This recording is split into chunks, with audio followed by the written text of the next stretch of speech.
నమస్కారం. నేటి ధాత్రి వార్తలకు స్వాగతం. ముందుగా వార్తల్లోని ముఖ్యాంశాలు.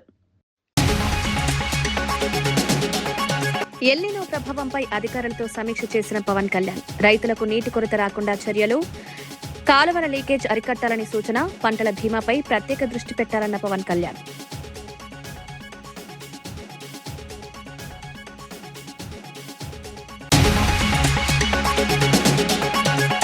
ఇంజనీరింగ్ విద్యార్థులకు సీఎం క్షమాపణ చెప్పాలన్న హరీష్ రావు. విద్యార్థులను అవమానించే వ్యాఖ్యలు సరికాదన్న హరీష్ రావు. ఇంజనీర్ల గౌరవాన్ని కాపాడాలని సూచన, యువత ఆత్మవిశ్వాసం దెబ్బతీయొద్దన్న హరీష్ రావు.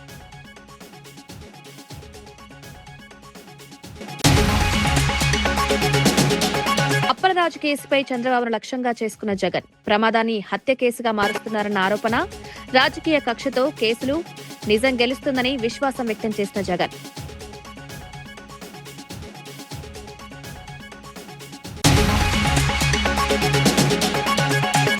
హైదరాబాద్ అభివృద్ధికి కేంద్ర సహకారం కోరిన శ్రీధర్ బాబు. మెట్రో ఫేజ్ 2కు కేంద్రం మద్దతు, ఉప్పల్లో 76 కోట్ల పనులకు శ్రీకారం, దీర్ఘకాలిక నగరాభివృద్ధికి ప్రభుత్వం కట్టుబాటు.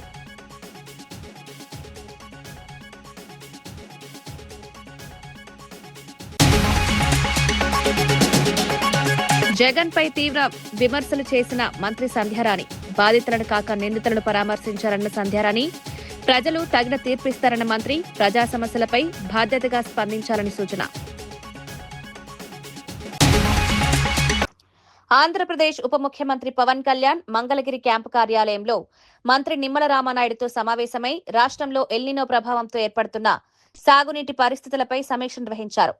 రైతులకు నీటి కొరత తలెత్తకుండా ప్రత్యామ్నాయ చర్యలు చేపట్టాలని అధికారులకు సూచించారు. రైతుల్లో ఎల్నినో ప్రభావంపై విస్తృత అవగాహన కల్పించాలని అధికారులు, ప్రజాప్రతినిధులు సమన్వయంతో పనిచేయాలన్నారు.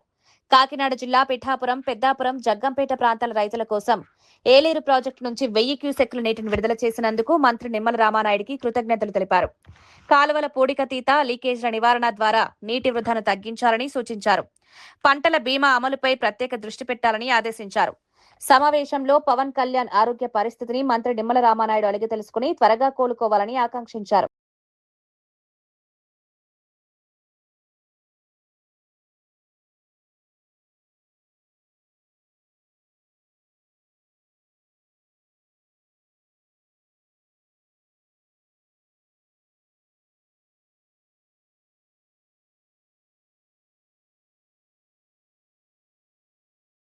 ఇంజనీరింగ్ విద్యార్థులపై ముఖ్యమంత్రి చేసిన వ్యాఖ్యలను బీఆర్ఎస్ ఎమ్మెల్యే హరీష్ రావు తీవ్రంగా ఖండించారు. ఇంజనీరింగ్ విద్యార్థులను క్రిమినల్ వేస్ట్ గా అభివర్ణించడం ద్వారా రాష్ట్రంలోని లక్షలాది మంది విద్యార్థులను అవమానించారని విమర్శించారు. తెలంగాణ, ఆంధ్రప్రదేశ్కు చెందిన విద్యార్థులు ప్రపంచంలోని అనేక దేశాల్లో ఇంజనీర్లుగా ప్రతిభ చాటుతూ దేశానికి మంచి పేరు తీసుకొస్తున్నారని గుర్తు చేశారు. అలాంటి విద్యార్థులను అవమానించేలా వ్యాఖ్యలు చేయడం బాధాకరమన్నారు. ముఖ్యమంత్రి వెంటనే తన వ్యాఖ్యలను వెనక్కి తీసుకుని విద్యార్థులకు బహిరంగ క్షమాపణ చెప్పాలని డిమాండ్ చేశారు. విద్యార్థుల ఆత్మవిశ్వాసాన్ని దెబ్బతీసే వ్యాఖ్యలు బాధ్యతాయుతమైన పదవిలో ఉన్న వ్యక్తి చేయకూడదన్నారు. యువత భవిష్యత్తును ప్రోత్సహించే విధంగా ప్రభుత్వం వ్యవహరించాలని సూచించారు. అవమానపరిచే విధంగా ఈరోజు ముఖ్యమంత్రి గారు మాట్లాడినారు. ఏమంటాడు? మీరు చదువు చెప్పిన పిల్లలు, మీరు చదువు చెప్పి ఇంజనీరింగ్ చదివిన పిల్లలు దరఖాస్తు కూడా రాయరాదు వాళ్లకు అని చెప్పి అంటే ఇలా చదువు చెప్పిన ఉపాధ్యాయ లోకాన్ని అవమానపరిచే విధంగా మాట్లాడినారు. ఉపాధ్యాయులు మీ సమస్యలేం అడగకండి, మీ స్కూళ్ల సమస్యలు ఏమని ఉంటే చెప్పండి అంటున్నాడు. ఉపాధ్యాయులు ఏం అడగద్దట. పోనీ ఆ స్కూల్లో అన్నా ఆయన అంటాడు నేను విద్యాశాఖ మంత్రిగా ఎందుకు రాజీనామా చేయాలి అంటున్నాడు. ఇవాళ నువ్వు నిజంగా బాగా చేసినవా, బాగా చేయలేదా అనేది నీకు నువ్వు కాదు కదా సర్టిఫికేట్ ఇవ్వాల్సింది. పిల్లలు ఇవ్వాలి, ఉపాధ్యాయులు ఇవ్వాలి, లేదా ప్రజలు ఇవ్వాలి. నువ్వే పరీక్ష రాసి నువ్వే మార్కులు వేసుకుంటావా రేవంత్ రెడ్డి? ఇవాళ స్కూళ్లలో మేము కూడా ఎమ్మెల్యేగా ఉన్నాం, చాలా స్కూళ్లలో పోతుంటాం. ఈ ఇయర్ స్కూల్ గ్రాంట్ వచ్చిందా అమ్మా? వైఎస్ఆర్సీపీ అధినేత మాజీ ముఖ్యమంత్రి వైఎస్ జగన్ సీదిరి అప్పలరాజు కేసుపై కూటమి ప్రభుత్వాన్ని తీవ్రంగా విమర్శించారు. సీదిరి అప్పలరాజు 10వ తరగతిలో రాష్ట్ర స్థాయి ప్రథమ ర్యాంకు సాధించి స్వయం కృషితో వైద్య విద్య పూర్తి చేసి డాక్టర్గా ఎదిగారని గుర్తు చేశారు. అలాంటి వ్యక్తి రాజకీయ జీవితాన్ని దెబ్బతీయాలనే ఉద్దేశంతో ఒక ప్రమాద ఘటనను హత్య కేసుగా మార్చే ప్రయత్నం జరుగుతోందని ఆరోపించారు. వ్యక్తిగత కక్ష సాధింపుతో కేసులను రాజకీయంగా ఉపయోగించుకోవడం సరికాదన్నారు. మాజీ మంత్రి అప్పలరాజుపై కుట్రపూరితంగా వ్యవహరిస్తున్నారని ఆరోపిస్తూ ప్రభుత్వ వైఖరిపై తీవ్ర అభ్యంతరం వ్యక్తం చేశారు. ముఖ్యమంత్రి చంద్రబాబును ఉద్దేశించి ఘాటు వ్యాఖ్యలు చేసిన జగన్ రాజకీయ ప్రత్యర్థులపై తప్పుడు కేసులు పెట్టడం ప్రజాస్వామ్యానికి హానికరం. ఆయనకు స్టేట్ ఫస్ట్ అవార్డు ఇచ్చినాడు. చదువుల్లో ఆ స్థాయికి పోయిన వ్యక్తి తన సొంత కష్టం మీద డాక్టర్ అయ్యాడు. లోకేష్ మాదిరి డొనేషన్ కట్టి స్టాన్ఫోర్డ్ సీట్ తెచ్చుకోలా. సొంత కష్టం మీద కష్టపడి చదివి డాక్టర్ అయినాడు. డాక్టరే కాదు, ఎండి కూడా చేశాడు. పోస్ట్ గ్రాడ్యుయేట్ కూడా, ఎండి కూడా చదివినాడు. చదివి ఒక మంచి డాక్టర్గా పేరు తెచ్చుకున్నాడు. తర్వాత నేను టికెట్ వైఎస్ఆర్సీపీ తరఫున టికెట్ ఇస్తే ప్రజల ఆశీర్వాదాలతో ఎమ్మెల్యేగా అయ్యాడు. దాని తర్వాత మన పార్టీలో మంత్రిగా కూడా పనిచేశాడు. అంటే ఒక బీసీ నాయకుడు, ఒక అతి సామాన్యమైన కుటుంబం నుంచి వచ్చి కష్టపడి చదివి మంచి డాక్టర్గా పేరు తెచ్చుకొని ఒక ఎమ్మెల్యే అయి, ఒక మంత్రి అయి, ఒక బీసీ నాయకుడిగా తాను ఎదిగితే అలాంటి మనిషిని ఫినిష్ చేయడం కోసం, క్యారెక్టర్ అసాసినేట్ చేయడం కోసం ఒక తప్పుడు కేసును, ఒక యాక్సిడెంట్ను ఒక కుట్రగాను, ఒక హత్యగాను దాన్ని వక్రీకరించి మలచి తన కెరియర్ను నాశనం చేయాలని, తన క్యారెక్టర్ను అసాసినేట్ చేయాలని, అప్పలరాజును నాశనం చేయాలి అని చెప్పి ఇంత దుర్మార్గపు ఆలోచన, ఆ దుర్మార్గపు ఆలోచన చేసే దాంట్లో కూడా కనీసం ఈ 18 ఏళ్ల పిల్లాడు, ఈ పిల్లోడి జీవితం నాశనం అవుతుందని కూడా కనీసం చంద్రబాబు నాయుడు ఆలోచన చేయడం లేదంటే నిజంగా అడుగుతా ఉన్నా. 80 ఏళ్ల వయసు వస్తా ఉంది చంద్రబాబు నాయుడు. మనిషి అన్నం తింటున్నాడా, గడ్డి తింటున్నాడా అని అడుగుతా ఉన్నా. సీజేపీ చీఫ్ అభిజిత్ దీప్ కే సంచలన ఆరోపణలు చేశారు. బీజేపీలో చేరాలని తనను కొందరు బెదిరిస్తున్నారని మీడియా సమావేశంలో పేర్కొన్నారు. బీజేపీలో చేరితే తనకు, తన కుటుంబానికి మంచిదని సూచిస్తున్నారని, దేశ ప్రధానమంత్రి, కేంద్ర హోంమంత్రి స్థాయిలో ఉన్న నాయకులు తనలాంటి యువ నాయకుడిపై ఒత్తిడి తేవడం సిగ్గుచేటని వ్యాఖ్యానించారు. ప్రజాస్వామ్యం, విద్యార్థుల భవిష్యత్తు, విద్యా వ్యవస్థ కోసం పోరాటం చేయడం తప్ప అని ప్రశ్నించారు. ప్రజాస్వామ్య విలువలను కాపాడాలని కోరడం నేరం కాదని స్పష్టం చేశారు.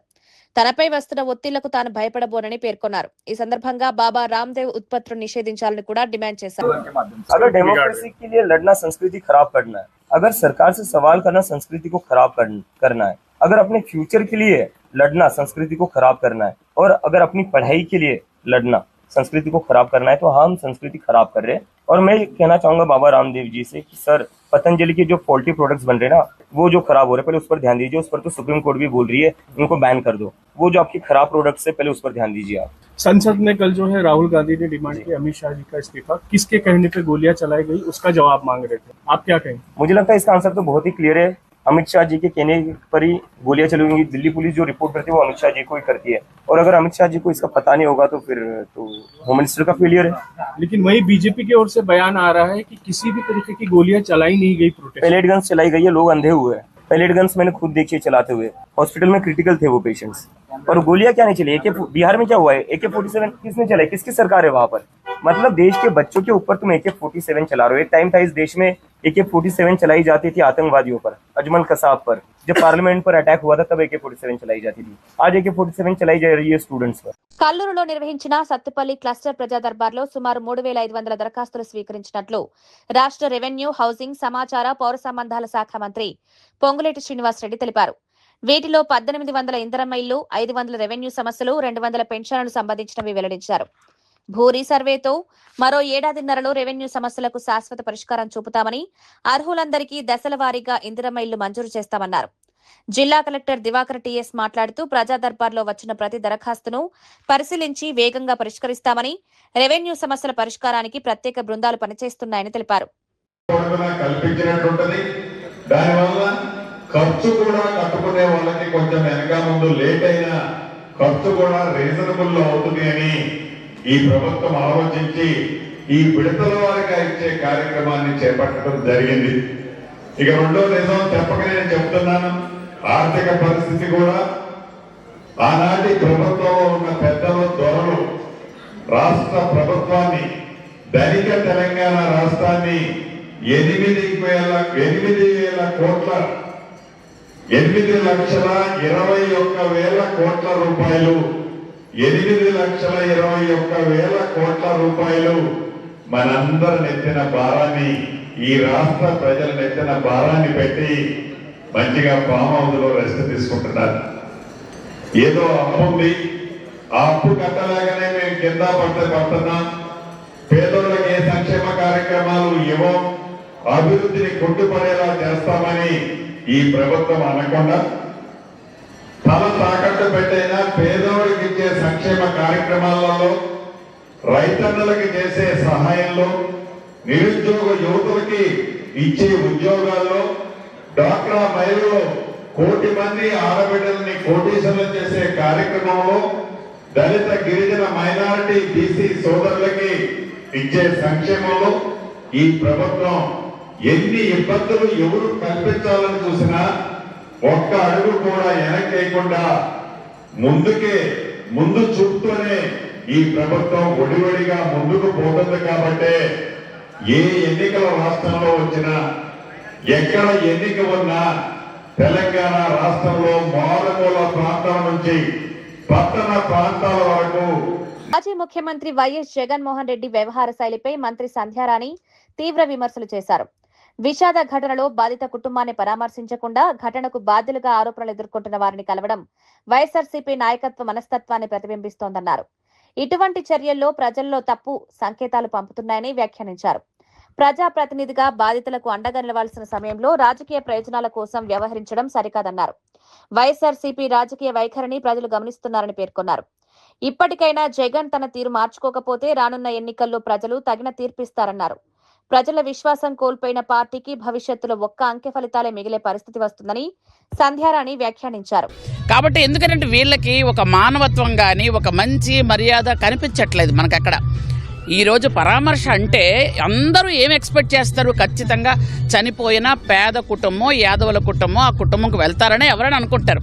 కానీ సీన్ ఎప్పుడు రివర్స్ అయ్యింది. ఎప్పుడు మనకు తెలుసు కదా, ఇప్పుడు మడమ తిప్పుతూనే వెళ్తుంటాడు, మాట తప్పుకొనే వెళ్తాడు. ఇలాంటి మనిషిని అందుకనే 11 సీట్లు ఇచ్చి పక్కన కూర్చుని పెట్టారు.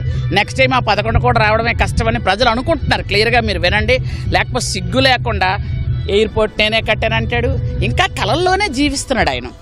ఉత్తరాంధ్ర అభివృద్ధి నేనే చేశానంటాడు. ఏంటది స్టీల్ ప్లాంట్ అంటే అది నేను తెచ్చానంటాడు. రైల్వే జోన్ అంటే అది నేనున్నప్పుడే జరిగిందంటాడు. ఇదంట ఆయనప్పుడు శంకుస్థాపన చేసాడట. శంకుస్థాపన చేస్తే శిలాపలకాలు వేస్తే అభివృద్ధి కాదు, డబ్బులు తీసుకొచ్చి పనులు చేపిస్తే అభివృద్ధి. అంతేగాని 2 సంవత్సరాల నుంచి ఎంత కష్టపడి ఇక్కడ చంద్రబాబు నాయుడు గారు, అలాగే దీన్ని పూర్తిగా మానిటరింగ్ చేసుకున్నటువంటి మా సోదరుడు రామ్మోహన్ నాయుడు గారు, వీళ్ళంతా కష్టపడి ఇది పూర్తి చేస్తే ఈయనేమో ఇష్టానుసారం కబుర్లు ఆడుతున్నాడు. అబద్ధాల పత్రికలు, అబద్ధాల ఛానల్ ఆయనకున్నంత వరకు ఇలా అబద్ధాలు మాట్లాడుతూనే ఉంటాడు. ప్రజలు కూడా నమ్మే ప్రసక్తులు లేరు. మాజీ మంత్రి BRS MLA Jagadish Reddy Kaleshwaram project నిర్వహణపై కాంగ్రెస్ ప్రభుత్వాన్ని విమర్శించారు.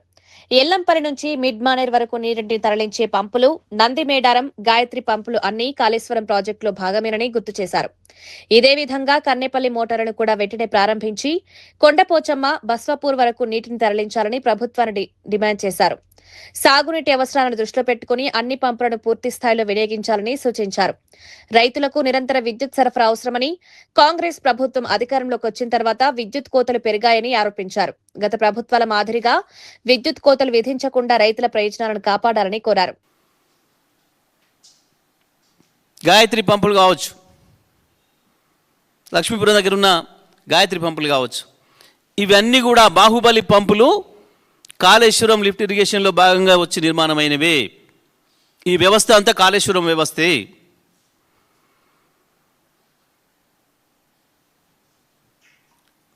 మేము డిమాండ్ చేస్తున్నాం, ఇవాళ ఎల్లంపల్లి నుంచి వచ్చే నీళ్లు 2-3 రోజుల్లో ఆగిపోయినా ఎందుకు అనంటే అది కేవలం ఆ ప్రాంతంలో పడ్డ 100 కిలోమీటర్ల రేడియస్లో పడ్డ నీళ్లతోనే ఇవాళ ఆ వచ్చిన నీళ్ళని ఎత్తి పోస్తున్నారు. పోయాలి, పోసి తీరాలి. మేము అంటుంది అదే. ఇదే పద్ధతిలో కన్నెపల్లి దగ్గర కూడా పంపులు ఆన్ చేయాలి, కంటిన్యూ చేయాలి. ఎందుకు అనంటే ఎస్ఆర్ఎస్పికి పైన వరద వచ్చే సూచనలు కనబడతలేవు. పైన ఉన్న ప్రాజెక్టులే నిండలేదు, ఇంకా కర్ణాటకవి, మహారాష్ట్రవి. పైననే నీళ్ళు రాలే ఇంకా. కాబట్టి ఏ పరిస్థితుల్లో కూడా ఈ వైపు నుంచి నీళ్ళు వచ్చే అవకాశం కనబడతలేదు. మేము మళ్ళీ డిమాండ్ చేస్తున్నాం, ఏదైతే మీరు ఇవాళ ఎల్లంపల్లి నుంచి నీళ్ళు తెస్తున్నారో ఎల్లంపల్లిలో నీళ్లు అయిపోతే. తెలంగాణ మంత్రి శ్రీధర్ బాబు హైదరాబాద్ మెట్రో ఫేజ్ 2తో పాటు మూసీ నది పునరుజ్జీవన ప్రాజెక్టులకు కేంద్ర ప్రభుత్వం పూర్తి సహకారం అందించాలని కోరారు. ఉప్పల్ నియోజకవర్గంలో 76 కోట్ల అభివృద్ధి పనులకు శంకుస్థాపన చేసిన ఆయన రహదారులు, డ్రైనేజ్లు, బస్టాప్లు, ఇతర మౌలిక వస్తువుల అభివృద్ధికి ప్రభుత్వం ప్రాధాన్యమిస్తోందన్నారు. ఉప్పల్, రామంతపూర్, వెంకటరెడ్డి నగర్, చిల్కానగర్, చట్లపల్లి ప్రాంతాల్లో ప్రజలకు మెరుగైన సౌకర్యాలు కల్పించేందుకు ఈ పనులు చేపడుతున్నట్లు తెలిపారు. 2034 లక్ష్యంగా దీర్ఘకాలిక నగరాభివృద్ధి ప్రణాళికను అమలు చేస్తున్నామని వెల్లడించారు. వరదలు, డ్రైనేజ్ సమస్యలకు శాశ్వత పరిష్కారం చూపే దిశగా చర్యలు కొనసాగుతున్నాయన్నారు. ప్రజలకు నాణ్యమైన మౌలిక సదుపాయాలు అందించడం ప్రభుత్వ ప్రధాన లక్ష్యమని పేర్కొన్నారు. కేంద్రం సహకరిస్తే హైదరాబాద్ అభివృద్ధి మరింత వేగంగా ముందుకు సాగుతుందని శ్రీధర్ బాబు ఆశాభావం వ్యక్తం చేశారు. సెకండ్ ఫేజ్ కు సంబంధించిన మెట్రో రైల్ ని నిర్మాణానికి ఆలోచన చేయలేదు. ఈ రోజు సెకండ్ ఫేజ్ మెట్రో నిర్మాణ కార్యక్రమాలకి ఆలోచన చేసి ఒక ప్రణాళిక సిద్ధం చేసుకొని కేంద్ర ప్రభుత్వ పరంగా సహకారాన్ని కోరుతా ఉన్నాం. ఇప్పటి వరకు పూర్తి స్థాయిలో కేంద్ర ప్రభుత్వం నుంచి సహకారం రాకపోవడం చాలా బాధాకరం, దురదృష్టకరం. ఈ రోజు పెరుగుతా ఉన్న జనం, ఈనాడు జంట నగరాలకు సంబంధించిన నగరవాసులు ఒక ప్రాంతం నుంచి ఇంకో ప్రాంతం పోవాలంటే ఖచ్చితంగా ఫేజ్ 2 మెట్రో రావాల్సింది. అదే విధంగా మూసీ నది ప్రక్షాళనకు సంబంధించి కావాల్సిన నిధులు కేంద్ర ప్రభుత్వం ఇవ్వాలి. కాంగ్రెస్ జాతీయ అధ్యక్షుడు, రాజ్యసభ ప్రతిపక్ష నేత మల్లికార్జున ఖర్గే కేంద్ర హోంమంత్రి అమిత్ షాపై తీవ్ర విమర్శలు చేశారు. దేశవ్యాప్తంగా చర్చనీయాంశమైన పేపర్ లీక్ వ్యవహారంలో అమిత్ షా బాధ్యత నుంచి తప్పించుకోవడానికి ప్రయత్నిస్తున్నారని ఆరోపించారు. ఆయన ఎక్కడ ఉన్నా ప్రజల ముందు సమాధానం చెప్పాల్సిందేనని వ్యాఖ్యానించారు. విద్యార్థుల భవిష్యత్తుతో ముడిపడిన అంశాల్లో కేంద్ర ప్రభుత్వం నిర్లక్ష్యంగా వ్యవహరిస్తోందని మండిపడ్డారు.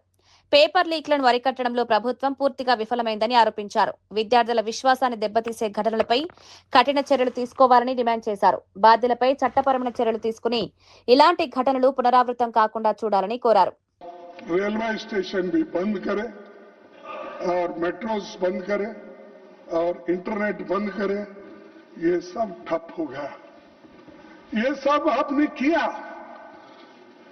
और इससे विद्यार्थी हो सके, नागरिक भी बहुत इसमें गुस्से में रहे. तो इसीलिए उनको ये एजिटेशन करना पड़ा, लेकिन आप संभाल नहीं सके, शांति से उनसे बात नहीं कर सके. 100 से अधिक छात्र इस एजिटेशन में जो थे वो घायल हो गए और आईसीयू में वेंटिलेटर राम मनोहर लोहिया हॉस्पिटल में पड़े बहुत से, और कई बच्चों को आंखों में वो प्लेट के छर्रे लगे, आंख पे लगे, पीछे लगे. आप सब देखे हैं, सब टीवी में आप बहुत देखते रहते हैं, आप देखे हैं. लेकिन ये देखकर हमको तो शर्म आई, उनको शर्म आया कि नहीं मुझे मालूम. जो मुझे शर्म आया, अरे मेरे विद्यार्थी जो गांव से आए, स्टेट से आए, उन बच्चों को पैलेट्स का यूज करके उनको मार रहे हैं और हॉस्पिटल में गिरे हैं. किसका आंख गया, किसका कान गया, किसका हाथ गया, किसका पैर टूटा. ఆంధ్రప్రదేశ్ లో కూటమి ప్రభుత్వం పాలనలోనూ ప్రజా సంక్షేమంలోనూ పూర్తిగా విఫలమైందని వైఎస్ఆర్సీపీ సీనియర్ నేత, మాజీ మంత్రి కాకాని గోవర్ధన్ రెడ్డి ఆరోపించారు. ఎన్నికల సమయంలో ప్రజలకు ఇచ్చిన హామీలను అమలు చేయడంలో ప్రభుత్వం చేతులెత్తేసిందని విమర్శించారు. సంక్షేమ పథకాల అమలు మందగించడంతో ప్రజలు తీవ్ర ఇబ్బందులు ఎదుర్కొంటున్నారన్నారు. రైతులు, మహిళలు, యువత, నిరుద్యోగులు ఆశించిన స్థాయిలో ప్రభుత్వ సహాయం అందడం లేదని పేర్కొన్నారు. ప్రజా సమస్యల పరిష్కారంలో ప్రభుత్వం నిర్లక్ష్యంగా వ్యవహరిస్తోందని ఆరోపించారు. అభివృద్ధి పేరుతో ప్రచారం చేస్తున్నా క్షేత్రస్థాయిలో ఫలితాలు కనిపించడం లేదన్నారు. ఎన్నికల హామీలపై ప్రభుత్వం స్పష్టమైన సమాధానం చెప్పాలని డిమాండ్ చేశారు. సూపర్ 6, సూపర్ 7 హామీలు అమలు చేశాం. ఇదో ఆడబిడ్డ నిధి కింద 1500 ఇస్తానని చెప్పి మేము అంతకుముందు గతంలో వచ్చి మీకు కరపత్రాలు పంపిణీ చేశాం.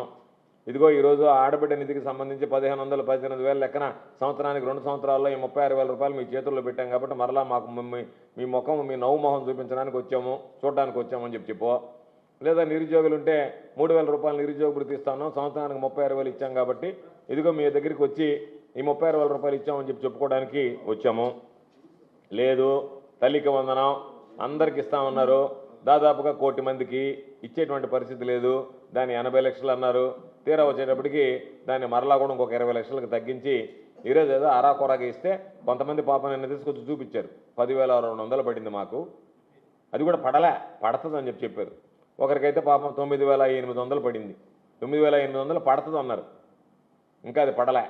కాబట్టి అదేమని అడిగితే ఈ pre matric scholarships, post matric స్కాలర్షిప్లు పడలేదు, అవి గవర్నమెంట్ ఆఫ్ ఇండియా వస్తే ఆ తర్వాత పడతాయని చెప్పినాయి. కొంతమందికి 8,000 చిల్లర పడ్డాయి. రకరకాలుగా అంటే పడుతున్నాయి అని చెప్పిన కేంద్ర సహాయ మంత్రి పెమ్మసాని చంద్రశేఖర్ పై వైఎస్ఆర్సీపీ సీనియర్ నేత అంబటి రాంబాబు తీవ్ర స్థాయిలో విరుచుకుపడ్డారు. తనపై వ్యవహరించిన తీరును ప్రస్తావిస్తూ నాకు సినిమా చూపించావు, నీకు భారత చట్టాల పదునెంతో చూపిస్తా అంటూ ఘాటు వ్యాఖ్యలు చేశారు. అమెరికాలో వేల కోట్ల రూపాయలు సంపాదించినా భారత చట్టాల నుంచి తప్పించుకోలేరని హెచ్చరించారు. ధనమదం, అధికార మదంతో వ్యవహరించడం సరికాదని మండిపడ్డారు. ప్రజాస్వామ్యంలో చట్టం ముందు అందరూ సమానమేనని గుర్తు చేశారు. అధికారంలో ఉన్నవారు మరింత బాధ్యతతో వ్యవహరించాలని సూచించారు. వ్యక్తిగత అహంకారంతో రాజకీయాలు చేయడం ప్రజలు అంగీకరించారని పేర్కొన్నారు. నేను కొద్దిగా స్పీడ్ గా వ్యవహరిస్తున్నాను, ఎందుకంటే గుండెల్లో బాధ. నాకు చట్టాన్ని గౌరవించవలసిన వాళ్ళు కంచె చేను మేస్తే ఏం చేస్తాం? కంచెం అట్టు పెడతామా? వాళ్ళ కంచె చేను మేసినట్టుగా రక్షించవలసినటువంటి పోలీసులే భక్షించే కార్యక్రమం చేస్తున్నారు. ఇది అన్యాయం కదా. నేను అనుకుంటున్నాను ఖచ్చితంగా పోలీసు వారు నాకు పర్మిషన్ ఇస్తారని ప్రగాఢంగా విశ్వసిస్తున్నాను. కారణం ఏంటంటే నేను చేస్తున్నది ఏం పాదయాత్ర? వినతి పాదయాత్ర. నడవడానికి కూడా పర్మిషన్ ఇవ్వరా? నడిస్తే నా కాళ్ళకి నిప్పుట్టేది వాళ్ళ కాళ్ళు కాదుగా. అందుకని ఇస్తారని నేను భావిస్తున్నాను. దీనికి ఏ అడ్డంకి కూడా ప్రభుత్వం కల్పించదని ఆకాంక్షిస్తున్నాను. కల్పించినప్పుడు చూద్దాం చేసేది. ఓకే, నేనేం సినిమాలు పని నేను చూపించలేదు. సినిమాలు నేను చట్టం 18 చూపిస్తా. అమెరికాలో నివసించి, ఇందాక చెప్పా, అమెరికాలో నివసించి లక్షల కోట్లు గడించి ఇక్కడ ధన మదంతో పార్లమెంటు సభ్యుడయ్యి కేంద్ర మంత్రి అయితే చట్టం తన పని తాను చేయకోకుండా అడ్డం పడుతుంటే చట్టం 18 పెమ్మసానికి చూపిస్తా. సినిమాలు పని చూపించడం మా వల్ల కాదు. ఆయనే సినిమాలు చూపిస్తాడు. ఆ సినిమా ఎలా చూపించాడో చూసాం మనం.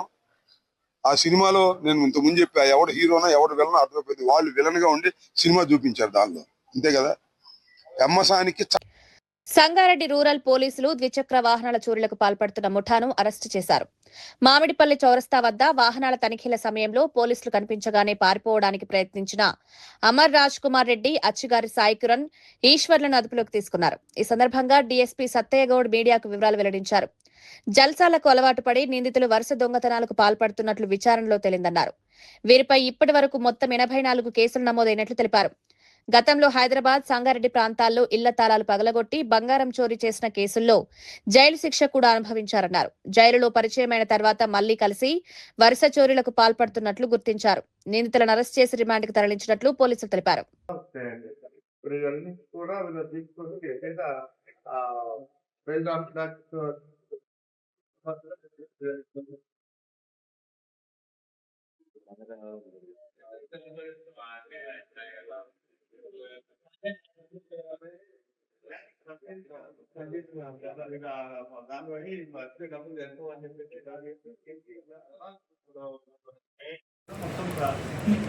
కేసులో ఇతను ఇన్వాల్వ్ కావడం యాక్చువల్గా మనకు ఇప్పుడు ఆ రిసీవర్ కూడా గురించి మనకు మంచి రికవర్ చేస్తుంది. మంచి ఎవరికంటే ఇప్పుడు మన సమయపాలన వల్ల ఇతన్ని డిమాండ్ చేసి మళ్ళీ పోలీస్ కస్టడీ తీసుకొని అధికారులు మళ్ళీ తదుపరి ఫర్దర్ యాక్షన్ తీసుకోవచ్చు.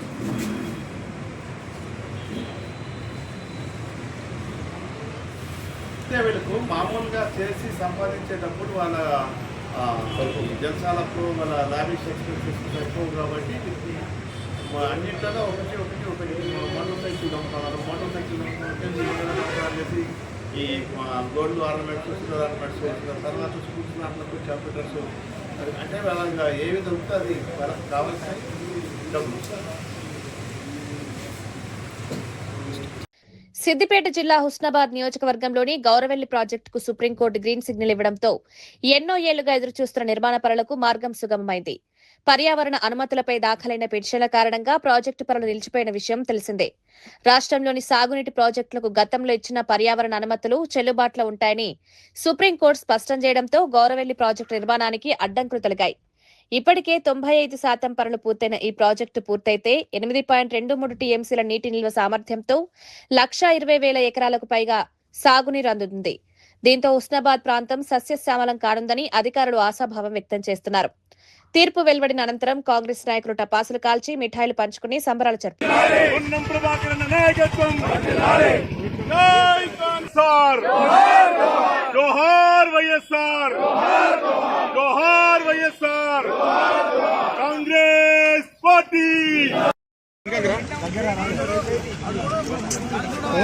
అన్న మీరు జరపకురే వాళ్ళది చేతులు పెట్టకు పడతాను.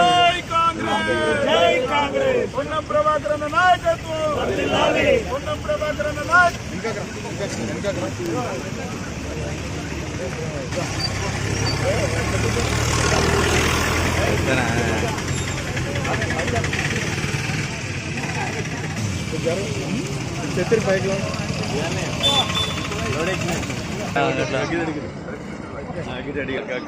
రైట్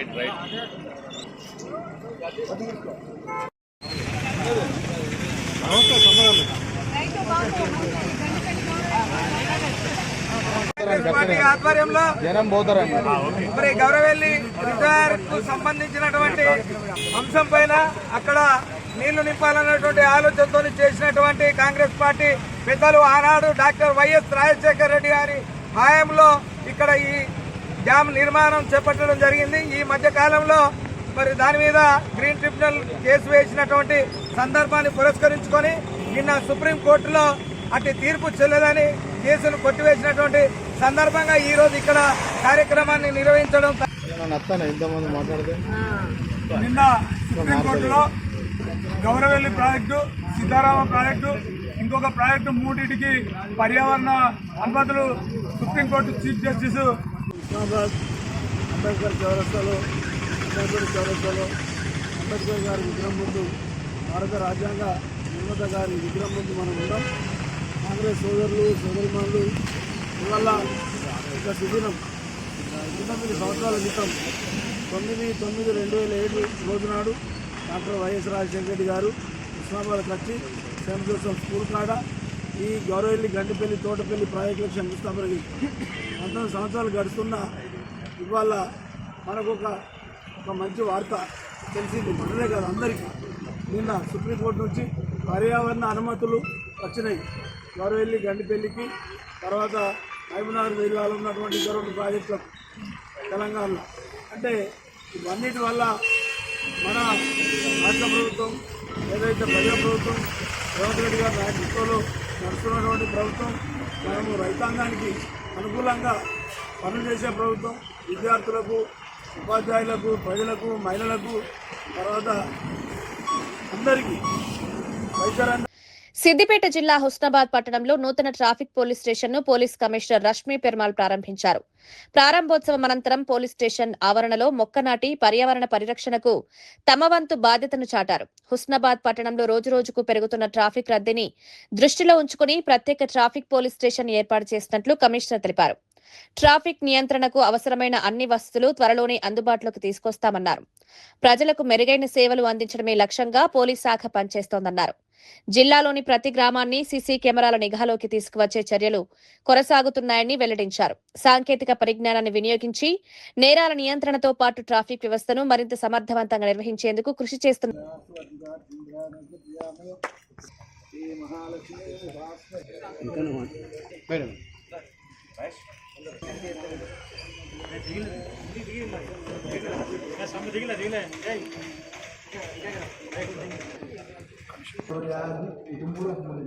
चंद्र सूर्याग्नि सर्वाभाम श्री महालक्ष्मी श्री महालक्ष्मी उपासमहे या पल्ले वसवो दीर्घमायु शुभम शुभम.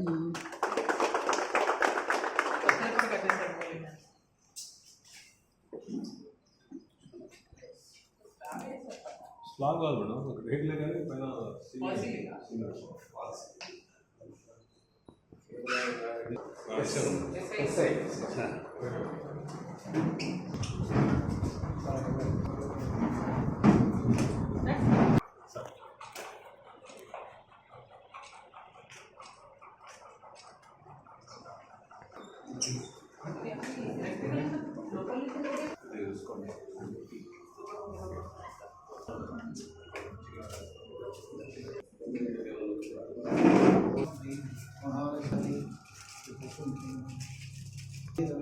मायादेवा परिपूर्णं ददते कन्याकुमारी तन्नोद्रा प्रचोदया संचार सर्वविद्यां ब्रह्मादिपरि असुस गृहप्रसदेवानंद बापू असतिना ओम शास्त्री वस्तु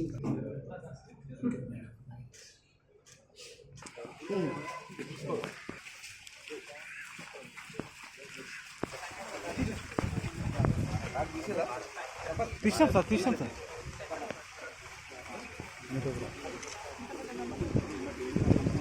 కింద పడుతుంది ఫ్రేమ్తో పడుతుంది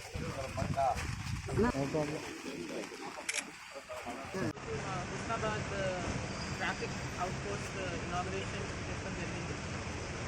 increasing traffic and increasing population సైజ్ని చూస్తూ దీన్ని అవుట్ పోస్ట్ని ఇవాళ ఒక పర్మనెంట్ షేప్లో తీసుకొని వచ్చాము. చాలా రోజుల నుంచి ట్రాఫిక్ పోలీస్ డిప్లాయ్మెంట్ ఏరియాలో ఉంది, కానీ వాళ్ళకి సఫిషియెంట్ స్పేస్ అండ్ ఒక ఆఫీస్ స్పేస్ ఇక్కడ వాళ్ళు కూర్చొని రెస్ట్ తీసుకోవచ్చు. అలానే వాళ్ళ డ్యూటీస్లో చేస్తున్న పేపర్ వర్క్ అన్నిటికీ చేస్తానికి ఒక సెపరేట్ స్పేస్ డిమాండ్ ఉండింది. సో దానికోసమే ఈ ట్రాఫిక్ అవుట్ పోస్ట్ ఇలా ఇనాగ్రేషన్ చేశాం. So in future depending on ఇక్కడ ఇంకెంత ట్రాఫిక్ రిక్వైర్మెంట్స్ చూస్తూ ఎక్స్ట్రా పర్సనల్ని కూడా పోస్ట్ చేస్తాం. వాళ్ళకి కావాల్సిన ఎక్విప్మెంట్ అండ్ ఇన్ఫ్రాస్ట్రక్చర్ అంతా కూడా ప్రొవైడ్ చేస్తాం. సో దీనికోసమే ఇవాళ we have come here and done this inauguration. So I thank El Nino ప్రభావంపై అధికారులతో సమీక్ష చేసిన పవన్ కళ్యాణ్ రైతులకు నీటి కొరత రాకుండా చర్యలు, కాలువల లీకేజ్ అరికట్టాలని సూచన, పంటల బీమాపై ప్రత్యేక దృష్టి పెట్టాలన్న పవన్ కళ్యాణ్.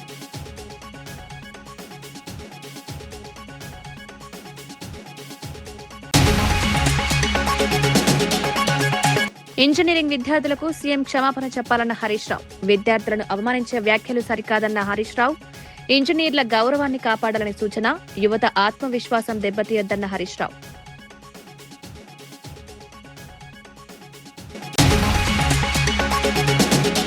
అప్పలరాజు కేసుపై చంద్రబాబును లక్ష్యంగా చేసుకున్న జగన్ ప్రమాదాన్ని హత్య కేసుగా మారుస్తున్నారన్న ఆరోపణ, రాజకీయ కక్షతో కేసులు, నిజం గెలుస్తుందని విశ్వాసం వ్యక్తం చేసిన జగన్.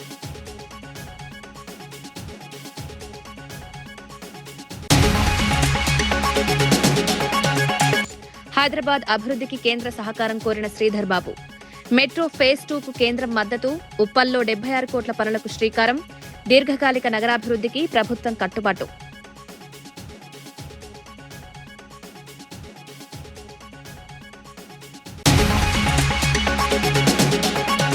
జగన్పై తీవ్ర విమర్శలు చేసిన మంత్రి సంధ్యారాణి. బాధితులను కాక నిందితులను పరామర్శించారన్న సంధ్యారాణి.